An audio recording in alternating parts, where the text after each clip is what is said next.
Telangana assembly ఎన్నికల్లో గజ్వేల్ నియోజకవర్గంలో ఓటమి తనలో ఇంకా కసి పెంచిందని మాజీ మంత్రి బీజేపీ నేత ఈటెల రాజేందర్ అన్నారు. ఆయన గురువారం గజ్వేల్ నియోజకవర్గం బీజేపీ ముఖ్య కార్యకర్తలతో భేటీ అయ్యారు. ఈ భేటీలో ఈటెల రాజేందర్ తన ఓటమిపై ఆసక్తికర వ్యాఖ్యలు చేశారు. గజ్వేల్లో డబ్బు మద్యం పంపిణీ చేసి మాజీ సీఎం కేసీఆర్ గెలిచారని ఆరోపించారు. గజ్వేల్లో తక్కువ సమయంలోనే ఎక్కువ ఓట్లు సాధించానని తెలిపారు. గజ్వేల్లో నైతికంగా బీజేపీ గెలిచిందని పేర్కొన్నారు. కేసీఆర్ ప్రజలను నమ్ముకున్న నాయకుడు కాదని మండిపడ్డారు. స్థానిక నేతలను భారీ మొత్తానికి కొని కేసీఆర్ గజ్వేల్లో గెలిచారని ఆరోపించారు. విద్యార్థి దశ నుంచి ఇప్పటి వరకు తనకి ఓటమి తెలియదని అన్నారు.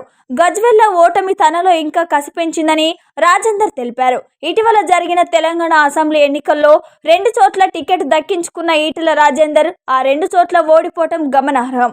గజ్వేల్లో మాజీ సీఎం కేసీఆర్ చేతిలో ఓడిపోగా తనకు కంచుకోట లాంటి హుజురాబాద్లో బీఆర్ఎస్ అభ్యర్థి పాడి కౌశిక్ రెడ్డి చేతిలో పరాజయం పాలైన విషయం తెలిసిందే.